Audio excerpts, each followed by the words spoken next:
പ്രകാശമാണ് ആദ്യം ദൃശ്യമായത്. അപ്പോൾ പ്രകാശം ദൃശ്യമായപ്പോൾ കാണാലോ, ആ പ്രകാശത്തെ കാണാം. അതിനെയാണ് നമ്മളെ ഉപനിഷത്തുകൾ ജ്യോതി എന്നും ഓംകാരമെന്നും. അത് പ്രപഞ്ചരാഗമന സത്തയാണ്. അതാണ് ഓംകാരം. അതിൻ്റെ അപ്പുറം ഒന്നുമില്ല, അതിന് ശേഷം ഒന്നുമില്ല, ആകെ അതാണ് ഓംകാരമാണ്. അതിനെ അള്ളാഹ് മുസ്ലിമുകൾ പറയുന്നത്.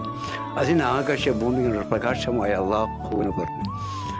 ആകെ ഇതാണുള്ളത്. അതിനെ മുസ്ലിമുകൾക്ക് കാണാൻ കഴിയുന്നില്ല. നമ്മുടെ മുന്നിലുള്ള യാഥാർത്ഥ്യമാണ്. അപ്പം അവർ എത്രമാത്രം അന്ധകാരത്തിലാണ്. ജ്യോതിയെ, ഓംകാരത്തെ ഹിന്ദുക്കൾക്ക് സനാതന ധർമ്മം എന്ന് പറഞ്ഞ സ്വാമിമാർക്ക് കാണാൻ കഴിയുന്നില്ല. ഈ സ്വാമിമാരും മുസ്ലിമുകളും ക്രിസ്ത്യാനികളും മതങ്ങളൊക്കെ അന്ധകാരത്തിൽ തന്നെയാണ്. പ്രകാശമാണ് ആദ്യം ദൃശ്യമായത്. അപ്പോൾ പ്രകാശം ദൃശ്യമായപ്പോൾ കാണാലോ, ആ പ്രകാശത്തെ കാണാം. അതിനെയാണ് നമ്മളെ ഉപനിഷത്തുകൾ ജ്യോതി എന്നും ഓംകാരമെന്നും. അത് പ്രപഞ്ചരാഗമന സത്തയാണ്.